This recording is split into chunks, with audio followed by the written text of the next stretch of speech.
Good morning. Have a wonderful day. ప్రియ సహోదరి సహోదరుడా, చాలాసార్లు దేవుడు మన విశ్వాసాన్ని పరీక్షించాలని అనుకుంటా ఉంటాడు. దేవుడు మన విశ్వాసాన్ని పరీక్షించాలనుకున్నప్పుడు ఆ పరీక్షలో మనం పాస్ అవుతా ఉన్నామా లేకుంటే ఫెయిల్ అవుతా ఉన్నామా? అబ్రహాము ఏ తప్పిదము చేయలేదు, కానీ దేవుడు ఆయనను పరీక్షించాలనుకున్నాడు. అయితే దేవుడు ఏం చెప్పాడంటే, నీ ఒక్కగానొక కుమారుణ్ణి తీసుకొచ్చి నాకు బలి ఇవ్వమని దేవుడు చెప్పాడు. ఆ పరీక్షలో అబ్రహాము నిజంగా పాస్ అయ్యాడు. ఆయన ఏమని చూపించాడంటే, నా కుమారుని కంటే, నాకున్న సమస్తము కంటే, నాకున్న ఆస్తిపాస్తుల కంటే దేవా నేను నిన్ను ఎక్కువగా ప్రేమిస్తా ఉన్నానని అబ్రహాము ప్రూవ్ చేశాడు. యోబును కూడా మనం చూస్తే, యోబు కూడా ఏ తప్పిదం చేయలేదు, కానీ దేవుడు ఆయనను పరీక్షించాలని, యోబు నిజంగా నా మీద విశ్వాసం ఉంచుతాడా, ప్రతికూల పరిస్థితులు వచ్చినప్పుడు, పరిస్థితులు ఇబ్బందిగా మారినప్పుడు, పరిస్థితులు తలక్రిందులుగా అయినప్పుడు నన్ను ఇంకా విశ్వసిస్తాడా, నన్ను ఇంకా ప్రేమిస్తాడా అని దేవుడు పరీక్షించాడు. అయితే యోబు కూడా నిజంగా దేవుని యొక్క పరీక్షలో, టెస్ట్లో పాస్ అయ్యాడు. యోబు అంటున్న మాట ఏంటంటే, యోబు గ్రంథము 13:15, ఇదిగో ఆయన నన్ను చంపినను నేను ఆయన కొరకు కనిపెట్టుచున్నాను. వావ్, ఎంత చక్కటి మాట కదా. యోబు తన ఆస్తిపాస్తులను కోల్పోయాడు. యోబు తన గొర్రెలను, ఎడ్లను, మేకలను, తనకున్న పని వారిని కోల్పోయాడు. తన సొంత పిల్లలు కూడా చనిపోయినట్టు మనం చూస్తూ ఉన్నాము. భయంకరమైన స్కిన్ డిసీజ్ ఆయనకు వచ్చేసింది. పెద్ద పెద్ద బొబ్బలు ఆయన శరీరం మీద వచ్చేసి ఒక పెంకు తీసుకొని ఆయన వాటన్నింటినీ గీరుకుంటా ఉన్నాడని బైబిల్ చెప్తా ఉంది. అన్నీ కోల్పోయాడు, ప్రాణం తప్ప. ప్రాణం ఒకటే ఉంది. అయితే యోబు అంటున్నది ఏంటంటే, ఆయన నన్ను చంపినా నేను ఆయన కొరకే కనిపెడతాను. ఆయన నన్ను చంపినా పర్వాలేదు, నేను మాత్రం దేవుని కోసమే జీవిస్తాను.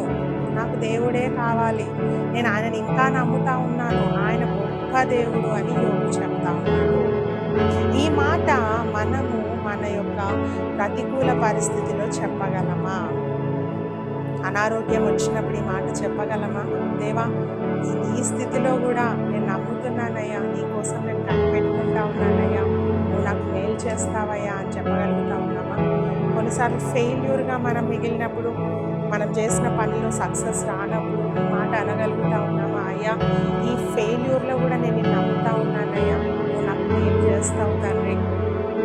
ఇప్పుడు పరిస్థితి ఈ విధంగా ఉందేమో, కానీ రాబో దినాల్లో దీన్ని మారుస్తావయ్యా అని విశ్వాసంలో స్థిరంగా మనం ఉంటా ఉన్నామా? లేకుంటే పరిస్థితికి తగ్గట్టు మనం మారిపోతా ఉన్నామా? అన్నీ బాగున్నప్పుడేమో దేవుని స్తుతిస్తాం, పరిస్థితులు మారిపోయినప్పుడేమో దేవుని సన్నిధికి రాము, ఆయనను ఆరాధన చేయము, వాక్యం చదవము కదా. నో, దేవుడు కొన్నిసార్లు ప్రతికూల పరిస్థితులు ఎందుకు ఇస్తాడంటే, ఆయన మనల్ని టెస్ట్ చేస్తూ ఉన్నాడు, పరీక్షిస్తూ ఉన్నాడు. సో ఆ పరీక్షలో మనం పాస్ అవ్వాలి. పరిస్థితి ఏ విధంగా ఉన్నా దేవుని కొరకు కనిపెట్టుకోవాలి. ఆయన మారుస్తాడు, జీవితాన్ని మారుస్తాడు, నీ పరిస్థితిని మారుస్తాడు, నీ ఇబ్బందిని, నీ సిచ్యుయేషన్ని, నీ ఫైనాన్షియల్ ప్రాబ్లమ్ని అన్నిటినీ ఆయన మారుస్తాడు. అయితే నువ్వు చేయవలసింది ఏంటంటే, ఎదురు చూడు దేవుని కోసం. నమ్ము, ఆయన మేలు చేస్తాడు కానీ కీడు నాకు చేయడని దేవుని నమ్ము. వాక్యం చెప్తా ఉంది, 1 కొరింథీయులకు రాసిన పత్రిక 15:58, కాగా నా ప్రియ సహోదరులారా, మీ ప్రయాసము ప్రభువునందు వ్యర్థము కాదని ఎరిగి స్థిరులను, కదలని వారును, ప్రభువు కార్యాభివృద్ధి అందు ఎప్పటికీ ఆసక్తులై ఉండుడి. అపోస్తలుడైన పౌలు ఏం చెప్తా ఉన్నాడంటే, దేవుని కార్యాల నిమిత్తము ఎప్పటికీ ఆసక్తులై ఉండండి. పరిస్థితులు మంచిగా ఉన్నప్పుడే కాదు, పరిస్థితులు పాడైపోయినప్పుడే కాదు, అన్ని సమయాల్లో దేవుని కార్యాల పట్ల మీరు ఆసక్తి చూపించండి. ఎందుకంటే దేవుని కోసం మీరు పడుతున్న ప్రయాసము వ్యర్థము కానే కాదు. హల్లెలూయా. కొన్నిసార్లు మనుషుల కోసం చేసిన ప్రయాసం వ్యర్థమైపోవచ్చు. కొందరు చెప్తా ఉంటారు, నేను వారికి చాలా చేశానండి, కానీ వాళ్ళు నాకు కనీసం థ్యాంక్స్ కూడా చెప్పలేదండి. నేను వాళ్ళకి చాలా చేశాను, కానీ వాళ్ళకు కృతజ్ఞత లేదు. నేను వారికి చాలా హెల్ప్ చేశాను, కానీ ఆ హెల్ప్ను వారు గుర్తించలేదు అని చాలామంది బాధపడుతూ ఉంటారు. కానీ దేవుడు అలాంటి వాడు కాదు. దేవుని కోసం నువ్వు పడుతున్న ప్రయాసము ఎప్పటికీ వ్యర్థం కాదు. హల్లెలూయా. ఆయన తప్పకుండా బహుమానాన్ని సిద్ధపరుస్తాడు. న్యాయవంతుడు ఆయన.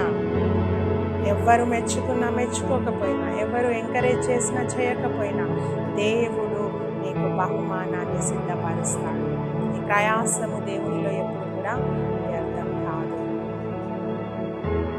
అందుకే మోషే కూడా అంటా ఉన్నాడు, ఐగుప్తు వైభవము అనుభవించడం కంటే దేవుని ప్రజలతో నింద అనుభవించడం మేలే అంటా ఉన్నాడు. ఎందుకంటే ఆయనకు తెలుసు దేవుని కోసం పడే ప్రయాసం వ్యర్థం కాదు. సో ప్రియా సహోదరి సహోదరుడా, మనం కూడా విశ్వాసంలో స్థిరంగా ఉందాము. పరిస్థితులు ఎంత ప్రతికూల పరిస్థితులు మనకు వచ్చినా, ఎటువంటి ఇబ్బందికరమైనవి, ఎటువంటి అనారోగ్యాలు, ఎటువంటి భయంకరమైన దుస్థితి వచ్చినా కూడా దేవునిలో మన విశ్వాసం స్థిరంగా ఉంచుకుందాము. ఎందుకంటే మనం పడుతున్న ప్రయాసం ఎప్పటికీ వ్యర్థం కాదు. ఆయన మనకు బహుమానం దయచేస్తాడు. God bless you.